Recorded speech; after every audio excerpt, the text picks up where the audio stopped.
Okay, this is my off the wall talk, and I am wearing my alien guy who looks like he's got a head like a basketball, but this is definitely my alien guy. Okay, so what's off the wall? Okay, I'm just going to give a brief talk about well, when I give the same talk to my friend the other day over lunch because somebody who doesn't understand what ascension is needs to know. Okay, so some people have watched television shows, movies like Stargate, and in Stargate they talk about ascension. But to the average Joe, the word doesn't mean anything. To a Christian, the only thing they might have heard of is like Ascension Day, which is part of the Christian calendar. And it was the day that after Jesus was hung on the cross and died, and then 3 days later he came back from the dead, and he was around again with his friends for about 40 days, and then he ascended. And there's no real description of it. It was basically he ascended up to heaven and then he went up to sit on God's right hand or something. Ascending means to rise. So did Jesus like hop on a spaceship and ascend to the stars?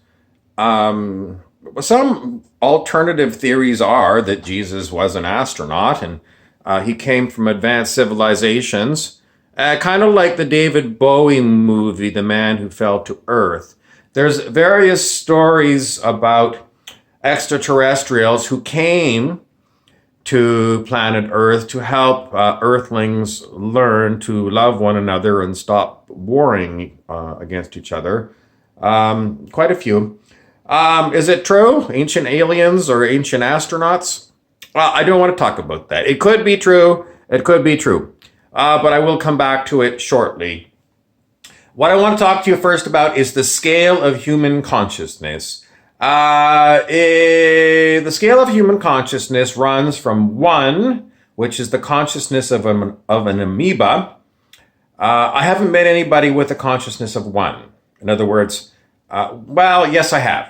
When I worked in the nursing home, there was someone I looked after who had basically no mental function whatsoever. The person everything had to be done for this person. The person had to be fed. The person had a reflex so that if you brought food to their mouth, they would open their mouth and they would swallow. So they had a reflex, but they wouldn't recognize you as being a person. They didn't talk. They couldn't move themselves around. They had really severe dementia. So perhaps very severe dementia, end stage, terminal dementia. Well, the person died not that long after, the time I'm talking about. But basically bedridden all day. Might have a consciousness of very low. Very low. Okay, so an amoeba has basically knows to go towards food and away from what it feels are toxicities. So even this person didn't have the consciousness of an amoeba because it couldn't move, and so it basically very non-existent consciousness, basically. But then on the scale of human consciousness, very low vibration feelings are low consciousness on this scale. The scale runs from, as I said, 1 to 1,000, which is the consciousness of an avatar of God. Jesus, Buddha, Zoroaster, Ahura Mazda, Krishna. These were famous avatars of God in history. Could be some other ones, but those are the ones that I'm aware of. Okay, so it's a logarithmic scale, and I can't remember logarithm. I took them in like 10th grade, and I can't remember. All I know is that it doesn't go, if you go from 1 to 2, it's not a jump of 1 point, it's a jump of 10 points, if you remember that. So logarithmic scale, when it goes up higher on the scale, it's huge jumps of power. So everything below 200 on the scale is a negativity. So negative emotions, you might call them, or vices. So 190 would be vanity and pride, and other things, anger, guilt, shame, apathy, are all below 200. And up until 1987, the collective consciousness of all humans on the planet calibrated below 200. So basically, just shitty consciousness. So, let's see. People who are at higher levels of consciousness, above 200, the further you go towards 1,000, the more you counterbalance the negativity of others. So someone who is up at like 800 can counterbalance possibly millions of other people that are below 200 on the scale. Because the exponential nature of that scale, there's way more power to do that. Nevertheless, it wasn't until 1987 that the collective jumped over 200. Now, remember World War II. 1945 was the dropping of the atomic bombs on the Japanese cities. The hypnotist, a professional hypnotist, Dolores Cannon, who hypnotized people throughout her lifetime, talked to people when they were hypnotized and got to the subconscious mind and was able to ask a lot of questions about a lot of different things, about the nature of reality. And what she was told from multiple different hypnotized people, the same story. She got the same story from multiple people.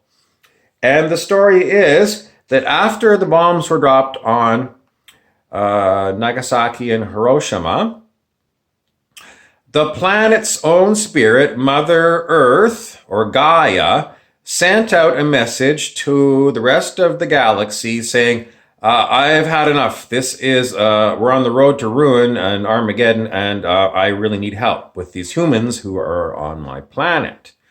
So, higher consciousness extraterrestrials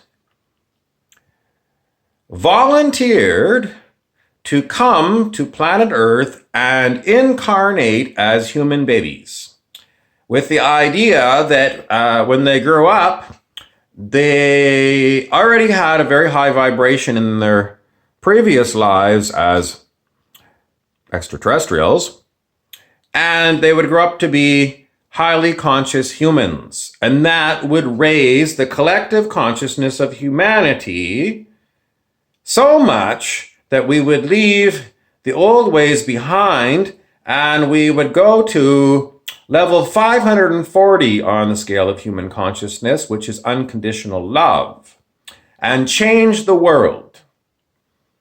So that is the story so far. We have got these ones that came from other star systems are known as star seeds.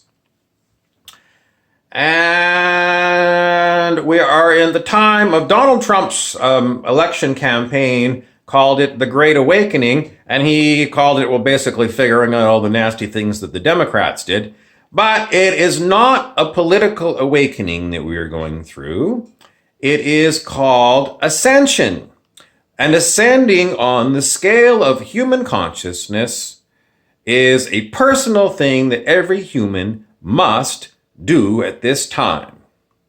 Because Mother Earth herself is raising her own consciousness, and everything that doesn't vibrate with Mother Earth is coming up to be released. And what does that mean for you as a human? These are known as ascension symptoms. So for some people, ascension symptoms are going to be very hard to handle things happening in their lives. Could be all kinds of different things. So your homework is to go on the internet and look up ascension symptoms. Someone who is of very low vibration still under 200 on the scale, probably is going to hit rock bottom. They're going to, because they're very egoic and driven by things like greed, they're going to run into other egos that are just like them, and they're going to go through the school of hard knocks very hard, so much so that they are going to, one way or another, drop these ego traits. Some people are going to drop dead. Some people who are already over level 200 on the scale of consciousness are going to start doing some kinds of healings that they never even understood they were doing. So they are going to start doing ancestral healing of their own human parentage, and also of parents and relations and friends that they have had in other past lives. So in essence, the higher you move in consciousness, the more you have spiritual power, and the spiritual power is dedicated to clearing ancestral karma. Your own personal, the collective of all the humans and your ancestors in this lifetime and other lifetimes that you've had. So in essence, we're all doing a hell of a lot of karmic cleaning house. And how does that appear to different people? For me, it's a lot of aches and pains in the body. Just look up ascension symptoms. And it also is strange karmic interactions with other humans. And they're all going to be different, bizarre sometimes. It's like, why did I meet this person, have like a one-night strange encounter with them and then never see them again? That's a karmic clearing. And your job when you have these bizarre experiences where you meet somebody only one time and you're just going, what was that? Is to just let it go. Let it go. Just say it was a karmic cleaning. I may be never going to see this person again, but it was something to do to reenact an old karma to clear it. The idea is perhaps you, or if you're doing ancestral or collective karmic clearing, somebody had a karmic debt to somebody else, and it had to be played out on planet Earth now to balance the scales of karma. So that's why some really bizarre things, bizarre encounters happen, and it all has to do with karmic clearing. And the whole point of it is, it's karmic clearing, and you just let it go. Rather than, going for the next 2 years trying to figure out what it was, just let it go. It's karmic clearing, let it go, let it go, let it go. And when it comes up again, it's just, hopefully you remember, it's karmic clearing and let it go. That's the whole point about higher vibrations, as you stay at unconditional love. And unconditional love is not seeking revenge, although there's sometimes you wish you could. But you have to go home and breathe and feel in your body where you feel upset. Feel it all out. And remember that your job is to keep your vibration high. And that means you don't have to worry too much about the interactions that you're having with humans. Although sometimes it's right in your face and you can't stop. But sometimes I hear people gossip forever about the same incident. And unless it's a teaching tool to help other people understand what you're doing, keeping your vibration high even when you've had maybe a horrible incident, it's not to, keep perpetuating the cycle of, he abused me and then she abused me back. We don't want to do that. We just want to breathe, get the karma out of the way, keep our vibrations high, and remember that all of these things that are going on are for the betterment of everyone. And sometimes it's very hard to do. That's why you have to meditate and breathe a hell of a lot, because it's intensely stressful at times. Unbelievably difficult thing. And as a person who is rising in vibration, you're going to be called upon to hold your high vibration and probably teach others from time to time. And sometimes it's going to be, I can't handle this and I have to go home and go to bed because it's just too much. And whatever it is, that's fine. But we are all collectively clearing karma, and it is so we can change the way that everything runs on the planet. In higher states of consciousness, we are going to, that's another talk. But that's what's going on, and perhaps you are a starseed from somewhere else, or perhaps you were a human stuck on here for many reincarnations. That's the story so far. I'm Harry Weaver for Off the Wall.